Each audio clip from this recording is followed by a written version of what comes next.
Hey everybody, welcome to this week's podcast. There's no special announcements or anything, so let's just jump right in and see what's been going on.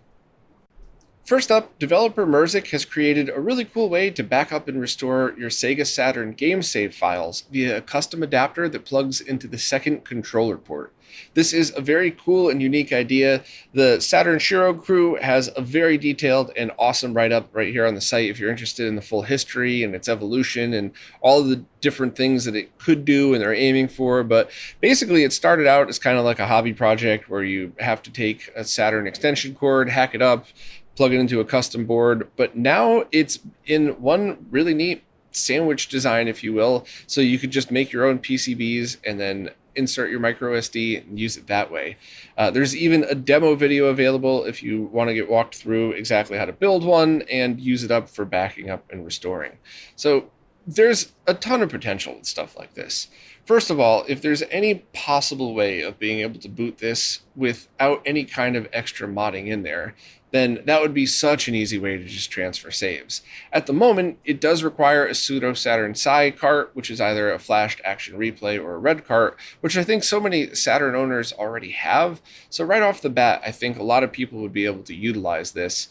And of course, if you have an optical drive emulator, you could load the software that way. And there are some advantages and disadvantages maybe to using different methods of copying your saves and ODE software. But overall, I would just really recommend checking out the post, reading through everything.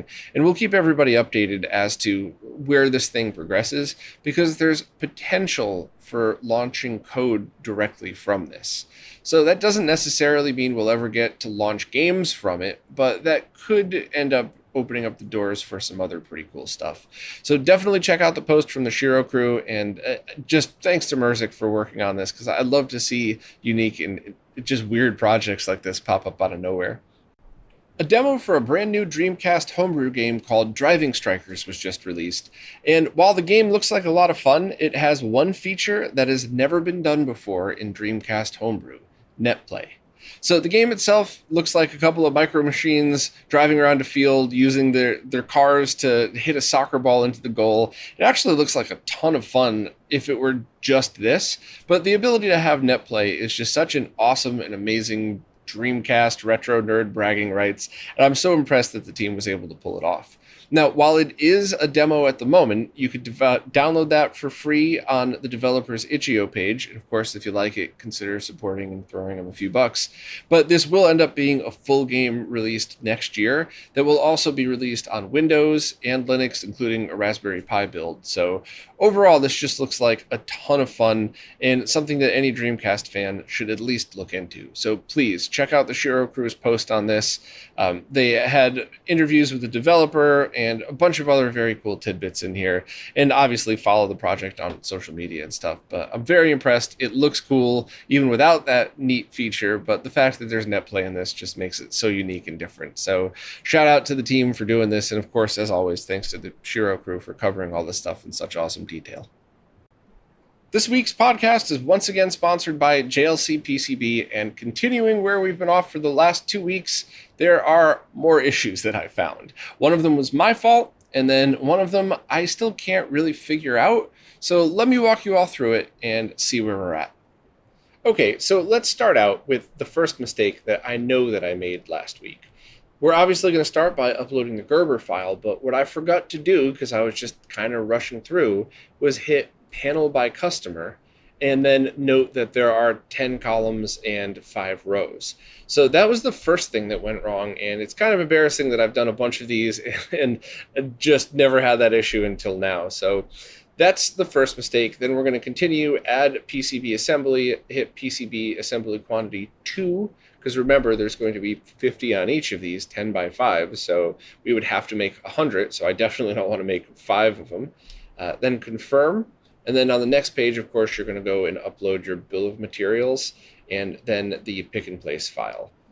Then after that, you have to select the name for your project, which I'm still not 100% sure why they require this, but we're just going to enter that in.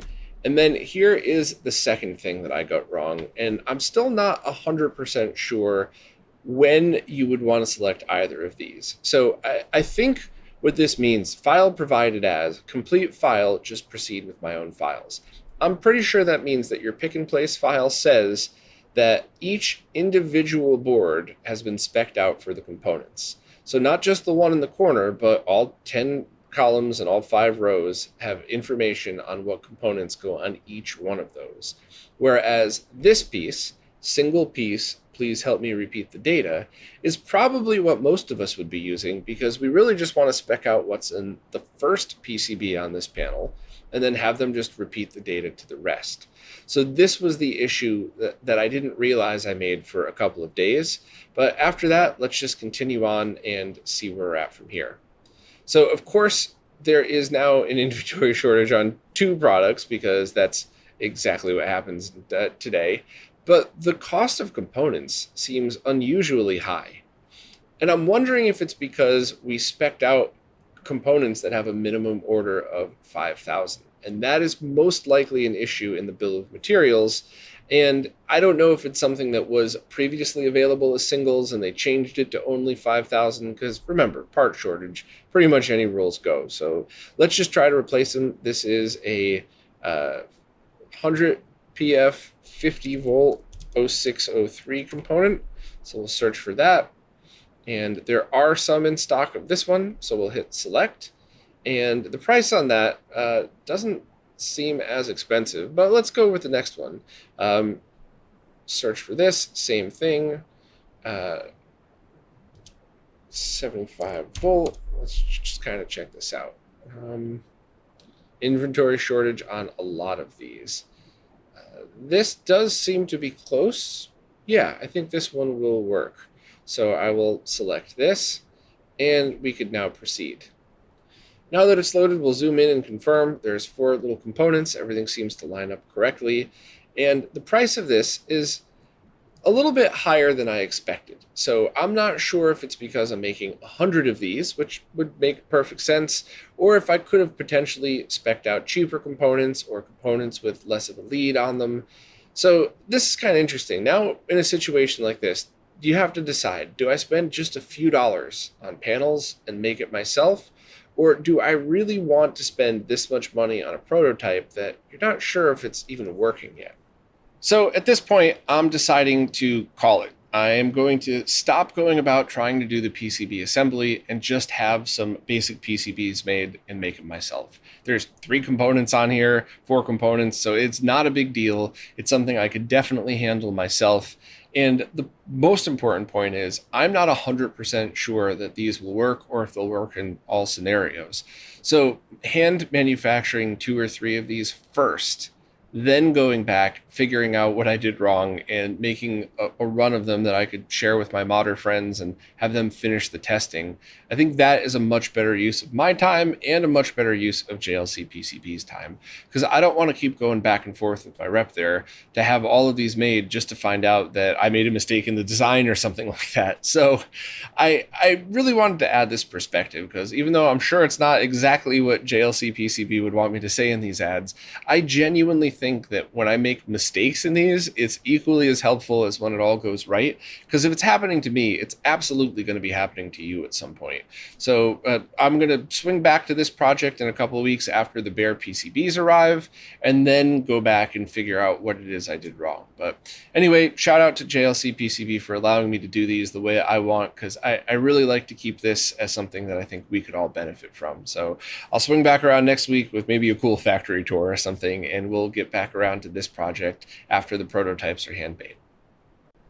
Back at the Portland Retro Gaming Expo, Dave and Pat from the Shiro crew got to demo the upcoming Retrobit Saturn analog controllers. And there's a whole bunch of things to note about this. So if you were really fired up for it, or if you're a massive Saturn fan, I would strongly recommend reading every word of this post. I'm going to kind of just skim through it, but my mini review of their review isn't going to do it justice. Basically, it's modeled after the Model 2 Saturn controller, which is kind of widely regarded as one of the best controllers of all time, and Retrobit's wired version of that is excellent. Their wireless is hit or miss. I didn't have good luck with mine when I first got it, but I love my wired one. Same thing with the Genesis 6 button. I really think they did a good job with those. And the Saturn analog version is going to be a little bit different. So it's the same basic shape. It's a little bit bigger, but not super distracting. But it also has 2 analog sticks and 2 triggers on each side. And the analog sticks are made by the same company that makes the Switch Joy-Cons, so you could expect them to feel pretty much like that. They might even be the same exact controllers. No word if they're going to suffer from drift or anything, but it really is going to come down to, do your hands like these controllers? And how does it perform in different applications? Because, of course, and I mean this with zero sarcasm, Retrobit's not going to go through all of the development and trouble of making this just for the Saturn. They're going to make sure that it could be usable on multiple platforms to widen their audience. So that makes complete sense. The downside of that is, if you are hoping for a direct replacement for the Saturn 3D controller, this isn't going to be it. In the test that they did, the analog sticks don't exactly work the same way that the Saturn 3D pad does. So if you're a big fan of Knights or any of those style games, it's not quite going to be the same. At least yet, this is prototype, so who knows if they're going to work any of these bugs out or anything. And also, the triggers don't feel the same, and they're digital triggers, not analog. So there's just a few things about it that, I guess, if you never really used the Saturn 3D control pad, you could, and especially if you like the Switch controller, you could probably walk up to this and go, hey, this thing's awesome. I love this controller. But if you've been gaming on the Saturn 3D pad only since the 90s, you're probably not going to like it. So I would just recommend going through with an open mind. There's a whole lot more info here in this post, though. Pictures of prototype units, pictures of the one that they were testing, pictures of the stuff that they showed at the booth. So I would definitely check this out if you're interested in it. It has every detail that you could imagine, probably, and then some. And it seems like a controller that's pretty cool, and I think will overall be appreciated by people that were looking for something like this. Also, on a side note, it's good to know Retrobit's actually still doing some development and not just outsourcing stuff to clone companies. I just posted a review of the dual output HDMI component video box for the original Xbox from the Behar brothers called the Xedusa. And I'll give a mini review here, but I'll skip to the end first in case you're only mildly curious about this, and then let you know when to skip to the next section if you're not. But basically, if you need a dual output solution for the Xbox, HDMI and component video, and you need it plug and play and you want it as small as possible, this is your only option, but it's also cheaper than every other alternative out there. But the video output's dim, and it doesn't look like they're planning on fixing it. Turning up your brightness will fix that, but that could be kind of annoying depending on how you approach this. So if you don't really care anymore, skip to the next section. If you do, I'll go through my review and kind of tell you exactly what to expect. First, this is not a negative review, but as always, it's just blunt and everything that I felt when I was doing the review in real time. So it's a real reflection of my thoughts in that moment. There's going to be some negative stuff, but I don't dislike this box. So I just, obviously expect some thumbs down because I'm prefacing it with that. But the first thing I noticed, which was very disappointing, is that all this thing needed was some feet on the back two screws. Basic rubber feet where you remove the screws, you put these feet with the screws in them in its place, and it would have had a lot more support. It doesn't have that. It hangs out the back, and I will admit that it didn't seem like there was a lot of pressure being put on the AV jack when I had both component video and HDMI connected, but there's obviously some pressure, and probably more so than you would have just by plugging in a regular cable. So that one was kind of disappointing because that would have raised the price of this like maybe $1. So hopefully the Behar brothers will consider offering that in future revisions or something like that. And if not, it's something that you could definitely find yourself. I am absolutely garbage at tracking down screws. If you're good at this, please let me know, and maybe we could figure out which ones to link to in the post for people. Side note, I used to go to McMaster-Carr all the time for screws, and I learned how to use their website, but that was when I had a job where a lot of these things that you buy are a minimum order of 1,000, but we had an assembly facility. So if I needed one screw and the minimum order was 1,000, we were probably going to use 3,000 anyway. A lot different when I'm trying to buy 4 for a test here. So if anybody could help with that, I could update the post and put a link in the description. But very small, cheap thing that I think would be an upgrade to this. You, of course, could just jam a piece of cardboard underneath, wrap your HDMI cable under, whatever you got to do. But that was just the first glaring thing, because I really thought that wouldn't have been something to worry about. And the next thing is the brightness issue. Now, if you're watching this on video, I don't even really need to click on this to zoom in. It's pretty apparent. I tested the Chimeric plug-and-play HDMI solution, which looked pretty much like the Make Megahertz internal solution. Obviously, any digital-to-digital solution is going to have zero noise. These, I wanted to do an apples-to-apples comparison, so both the Behar Brothers Xedusa and the Chimeric are analog-to-digital converters, and it was noticeably darker and maybe a little bit softer, maybe not as sharp, but that was so much less noticeable, to be honest, to the point where if they were exactly equal in brightness, maybe that would have even kind of helped. So that kind of was disappointing. Now, I did take a look at the board. I could probably replace 3 of the resistors going from the output to the input chip that splits the signal, and probably raise the brightness, lower the resistance. But I don't have time to do that, and I don't know if the Behar brothers would even consider changing the design. So hopefully they'll kind of go back and put this on a scope and see if they could fix it. But it really is just brightness. There's no safety issue. There's no problems. There's no hum or buzz or beeping. Everything works fine. It's just dim. So if you don't mind just constantly turning your brightness up and down on whether it's your capture card, your TV, whatever, then it's a non-issue. Now, all the good sides. It is a true digital-to-digital audio circuit. So the audio that you're getting through the HDMI cable and through the SPDIF port is true digital from the Xbox AV port.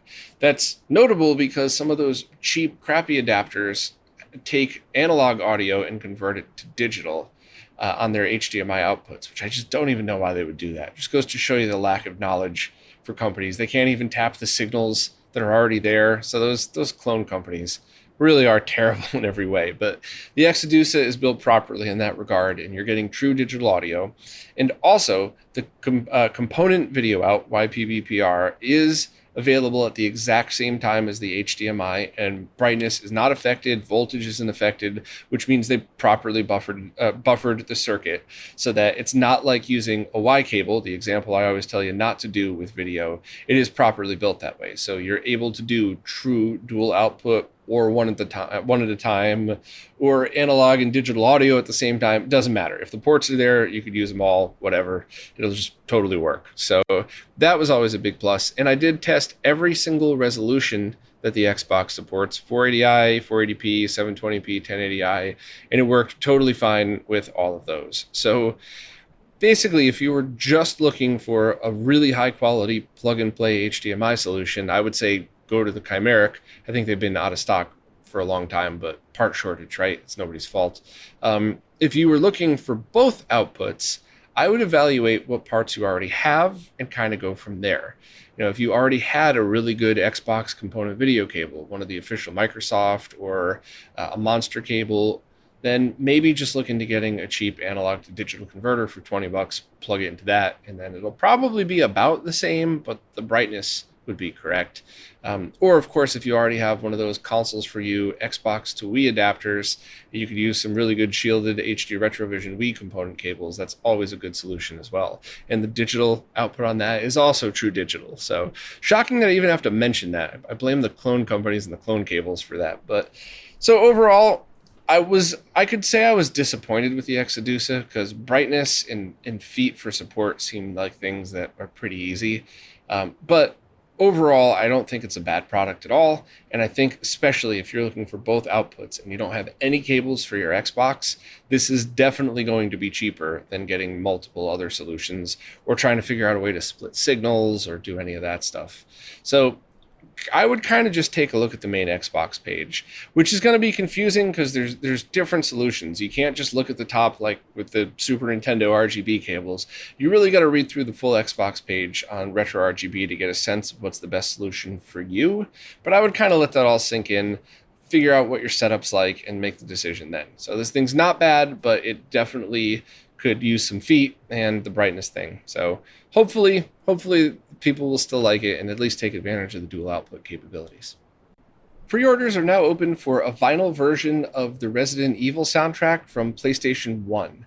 And there's a few things to note about this one. First, there are standard and limited editions available, which I always think is cool. People who just want the soundtrack get standard. If it's your favorite game and you love collecting, get the limited.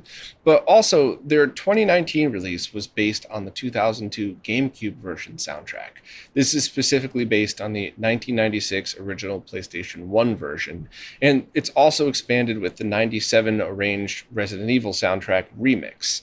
There are some edits on here, so I just would really suggest going through Crystal's post and, of course, the main page as well, and decide if this is for you, if one of the other versions is better for what you were looking to get, and just kind of know for sure what it is that you're getting. But obviously, there's a lot of people out there that are huge fans of vinyl video game soundtracks, and if you're one of them, definitely check this out and see if any of the options are for you.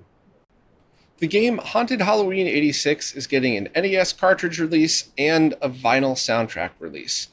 I remember hearing about this game, but I honestly can't remember much else about it. In fact, maybe we covered it here on the podcast over the past couple of years, but this is an NES game that is now having a physical release on a cartridge.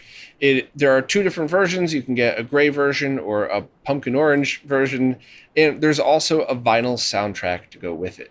So the soundtrack comes with an instant digital download code, and it's a 12-inch LP. It's one of the smaller ones, but overall, I mean, it just kind of looks neat. It kind of looks exactly like something you would want from a retro release like that. Soundtrack, the game, just everything all in one. But what are all your thoughts on the game? Has anybody played it? Anybody have any thoughts or particular feelings on it?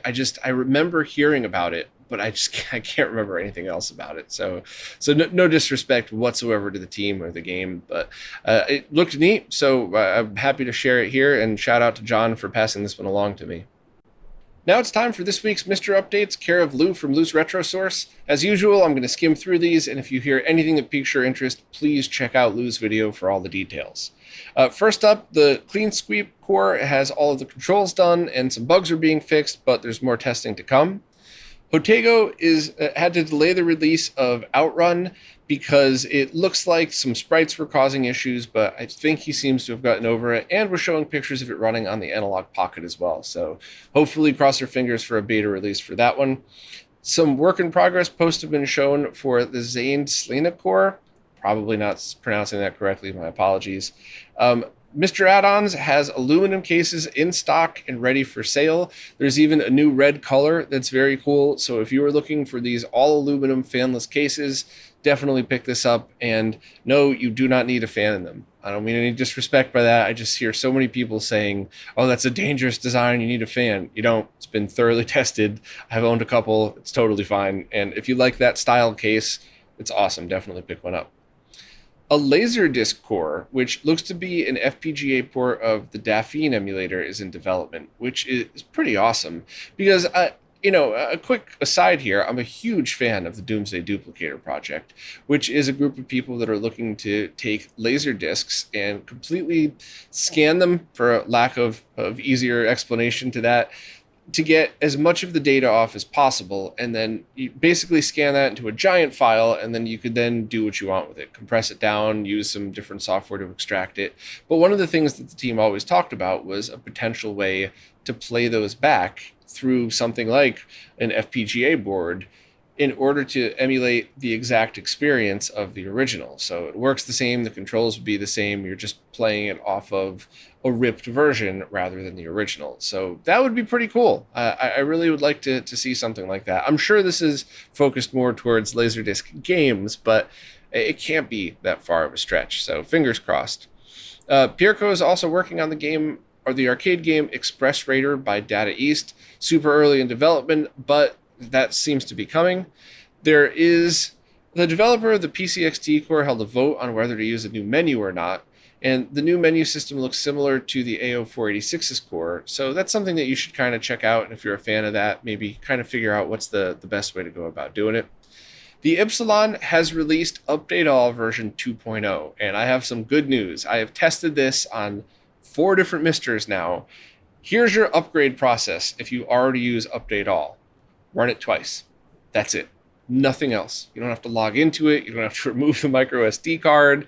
Just make sure you're connected to the internet run it twice. And of course, if you're building a new Mister, just download the latest version. And I guess if you wanted to, you could always just manually overwrite it. But I have so much appreciation for developers that make it so easy to do updates like this. So thank you very much. And I've been testing it. Works absolutely great. There's a few more additions to it and a few things that you should definitely look into if you use any of the arcade cores. There's also been some updates to the Master System, Game Boy, and a few other cores. So definitely check out Lou's post. And as always, thanks so much to Lou for keeping up with all of this, because if it wasn't for him, I would be just as lost as I normally am with all of these updates. So please remember to subscribe to Lou. A couple of announcements regarding the 3DO ODE project from Fixel. First and foremost, both the internal and external plug-and-play version are now on sale. There's a Halloween sale. Check out the discount codes right here in the post. And if you were looking to buy one of these and you wanted a few bucks off, now there's no reason to wait. You can get a discount on it. Also, there was a new firmware update that allows the external version to have pretty much 100% compatibility. The entire redump set is now playable through it.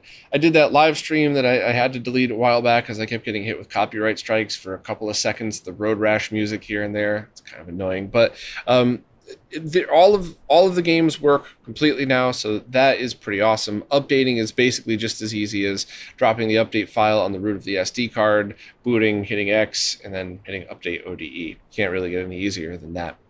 There's also some additions to this firmware to help compatibility with people that have one single capacitor that is failing on their 3DO, which is a very common issue. It's basically the reset capacitor. So if you open up your 3DO, it's the one that's right next to the eject button. And the firmware update should help a lot with this. But if you have any issues, you should really consider replacing it because it's very easy. It'll take much longer to disassemble and reassemble than it will to replace it. And of course, it's always the same when it comes to these retro consoles. Take your time to open it, grab a flashlight, and look at the capacitors. If they're leaking, which I don't think I've seen 3DOs with leaking caps, but if they're leaking, consider this an emergency, contact a modder, get it cleaned up, get it properly recapped. Otherwise, that leaky capacitor juice will eventually wear through the motherboard and it'll be permanently damaged forever. But if you open up your 3DO, you don't have the time or patience or whatever else to recap the whole thing, and it doesn't look like it's leaking anywhere, you could very easily replace this one capacitor and not have any of the weird reset issues anymore. I've replaced two so far. They were both very easy. I didn't see anything leaking underneath it. The only thing there was just flux from a previous cap replacement. But basically just snip the pins, heat them up with your iron, grab them out with some tweezers. Carefully, whenever you do stuff like that, whenever you do cap replacements like that, you have to make sure that there's almost no pressure when you're pulling that leg out, because remember, you don't want to accidentally rip up a trace. All you're doing is waiting till it's basically not even able to hold up and then just sliding it right out, and then do the opposite. Put the new one back in, make sure ground is in the right spot, snip any excess off the bottom, and you're done. It really should be an incredibly easy mod. And the only other thing to note is remember where everything is when you're taking it apart, because almost every single time I reassemble a 3DO, I put a screw in a place where it shouldn't be, so that when I go to put the next component over it, I then notice that the screw is there and I got to take it apart again to move it. And I also almost always forget to put one of the light pipes back or something. So just pay attention to the order that you take things apart and where the screws go. Really is super easy. So that's awesome that we were able to figure that out. You could replace the capacitor with the exact one that was there, a 22 microfarad 5 volt. However, any 20 to 100 microfarad minimum 10 volt cap should be okay. I luckily just had pretty much the same thing available and everything seemed to work. But so overall, I think this is awesome. I'm obviously a big fan of the project because I have talked about it quite a few times, but just having the ability to take an optical drive emulator and plug it in the back of a 3DO and not worry about installation at all is such an awesome thing. And of course, if you have one with a dead drive, installing it internally is an awesome bonus because you don't have anything hanging out the back. But I love that there's options. I love that this exists. And thanks to Fixel for posting all of this info, and especially for working with me on the cap thing, because I just thought that was good info that people might want to be aware of if they have, at the very least, FZ1 3DOs, because those are the two that I had worked on recently that had the issue. Well, that's it for this week. As always, thanks to everybody who watches, listens, plays nicely in the comments, and especially thank you to anybody who supports in any way, because you are the ones who are keeping all of this going. Without you, there is no website, no podcast, none of the behind-the-scenes research, reviews, or guides, or anything. So thank you all so much, and I'll see you next week.